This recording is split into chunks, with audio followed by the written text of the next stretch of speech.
That kid doesn't have to be sorry for anything. He was our glue, man. He held it together. Hi, Dave. Peter Burnett from the Council Bluffs Nonpareil. Coach Johnson was talking about just the respect he has for you and for the program. Can you just talk about the respect that you share with him and just being able to share this stage with him? I mean, really the ultimate game aside from the finals themselves. Yeah, I mean, he does a great job. He's a tireless worker. It's a tough place to coach, high expectations, just like in Fayetteville, and he handles it well. We've talked many times off the field, and I appreciate him, complimenting us and our program, and I feel the same way about their program. One of the top programs in the country year in and year out. Great fan base, a lot of support, and that's why they've got 7 national championships, and they're working on an 8th. Andrew Riddell, College Baseball Central. Coach, what does it say about your team that when the game was over, their first instinct was to go check on Chuck and Cam? Yeah, I mean, that's just what we've seen for months now. They really care about each other, and just kind of what I've said. They knew we wouldn't be here without him. We didn't lose the game because of him.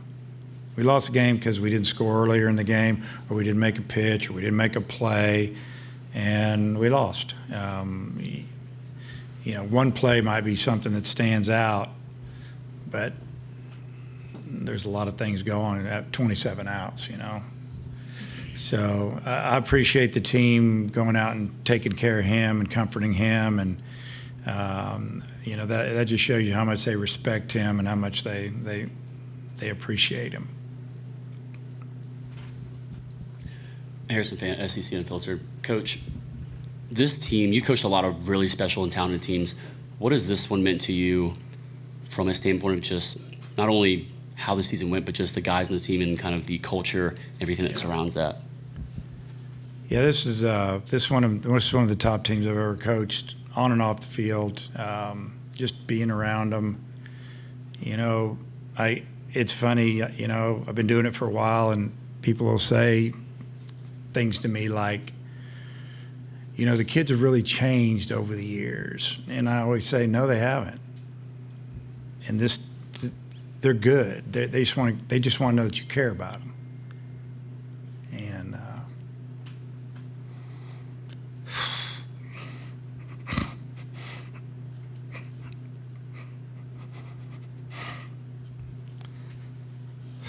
yeah, it's tough, man.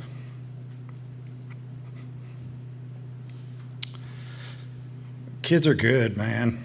I love being around them. That's why I do it.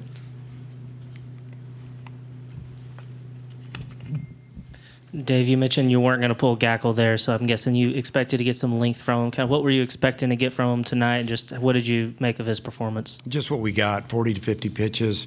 He could have gone back in the 9th. It's like I told him, it's not worth it. Man, you got your whole career ahead of you, and you might get 3 outs on 9 pitches. I can't send him back out there. Coach Hobbs and I felt the same way. That's enough. And that's enough. And he would have gone back out if we just said, hey, you got another one in you? What else is he going to say? Yeah, I'm good. No, we had to make that decision, and I'd make it again. It's not fair. It's not fair to him. He gives us everything he has. He's got a bright future, and it's just what you do.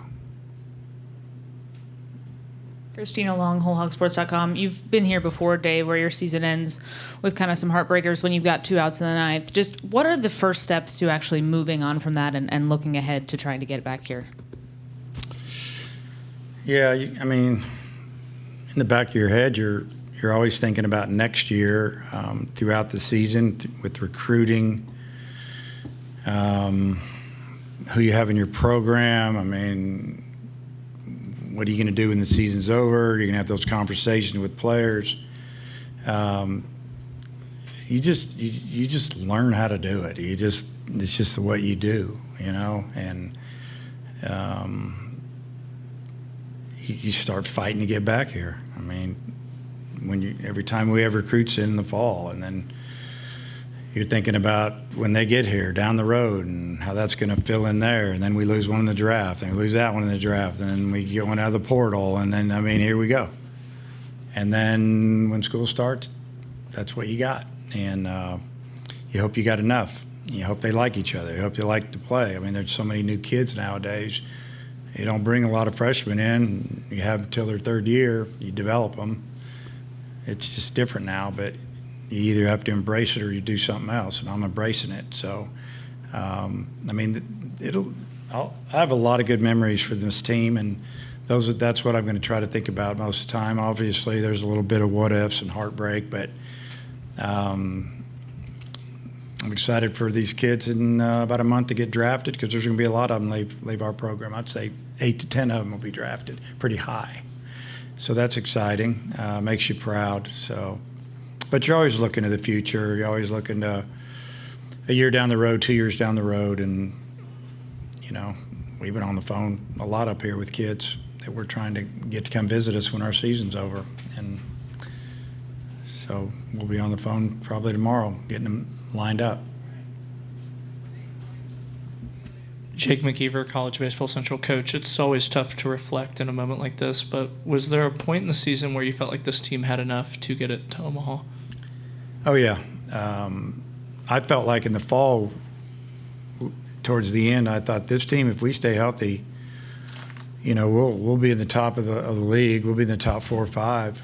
And if we have a couple guys come on, you know, we'll definitely have an opportunity to play in Omaha. You know, you never know how the regionals are going to go, super regional, who you're matched up against, and how the team's playing, and who's, you know, there's a lot that goes on behind the scenes that maybe the fans don't know. Injuries, sickness, you know, ready to go do something else, thinking about pro ball or whatever. You know, you got to try to keep it all together so you can fight your way through. But and then during the season, you know, I told them, you know, and we don't talk about getting to Omaha. We just kind of expect it. We're going to fight to get there, and I don't try to bring it up, dwell on it. Just I don't want to put that pressure on them.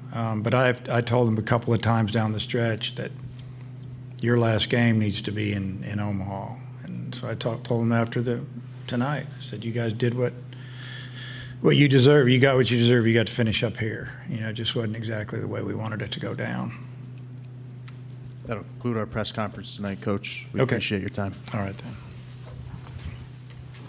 Hammond Communications will post a recording of this press conference in the NCAA Digital Media Hub at ncaa.veritone.com. Transcripts are provided by ASAP and will be posted shortly. Appreciate you, man. Yep.